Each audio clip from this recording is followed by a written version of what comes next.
Hey, it's me, Melissa Ramos from Sexy Food Therapy, and welcome to another week of the Red Couch Confessions.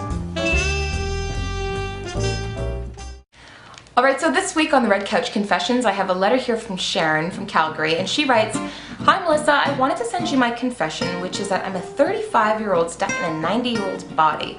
Why? Because I suffer from horrible insomnia and I'd like to find natural remedies rather than turning to medications. The excuse that I'm too tired isn't flying anymore with my boyfriend, so I desperately need your help. Thanks, Sharon." Alright, so thank you very much, Sharon, for your email. You are not going to want to miss this week because I got for you my top 3 things that you are going to love and it's possibly going to help you overcome your insomnia. Number 1, food!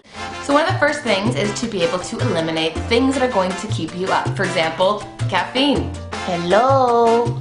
Things like coffee, diet pops, all these things should be avoided because they're stimulants and they keep us up, and you want to be able to avoid them around 2 to 3 hours before you go to bed. Even being on your laptop all night or being in front of the television all night and trying to go to bed thereafter, your brain is just too wired. Lastly, when it comes to alcohol, although we think that if we have a couple of drinks we can just pass right out, alcohol will actually in the long run deplete the types of hormones that help us go to sleep. So in the long run, we're kind of screwing ourselves over. Also, you want to make sure that you avoid what we call nocturnal hypoglycemia. What that means is that if we starve ourselves completely for hours and hours and hours and hours before bedtime, we end up waking up in the middle of the night and feel hungry.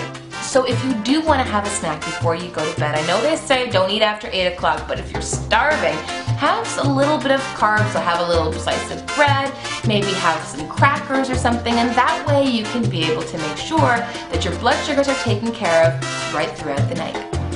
Number 2.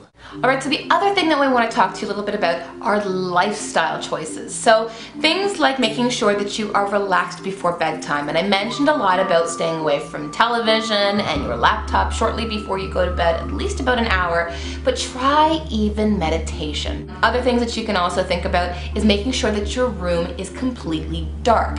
If you can't avoid that, try wearing a sleep mask. With sleep masks, our body's able to naturally produce what's called melatonin. Melatonin helps us sleep better. So if we use sleep masks or even block out all the light in our room, we're able to produce this hormone naturally and even be able to fall asleep a lot better.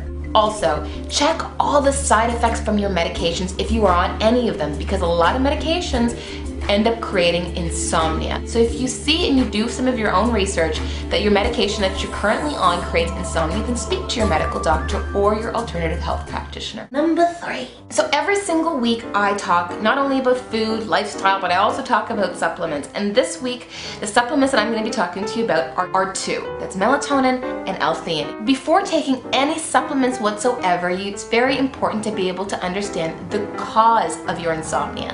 Is it because your mind is racing too much during the night? Because if it is, L-theanine is going to be a lot better for you. Are you someone with low levels of melatonin? So are you a little bit older, and are those levels of melatonin a lot lower in your system? Alright, so thank you very much guys for tuning into this week's Red Couch Confessions. I look forward to hearing your questions and confessions, so simply email me at melissa@sexyfoodtherapy.com. Otherwise, please give a sister some love and share this video just down below onto Facebook, Twitter, or even do a little chat on YouTube. In the meantime, I'd love to be able to find out what your natural sleep remedies are, and let's have a little bit of a discussion. Until next week, take care and have yourself a healthy, happy, and sexy day. Bye.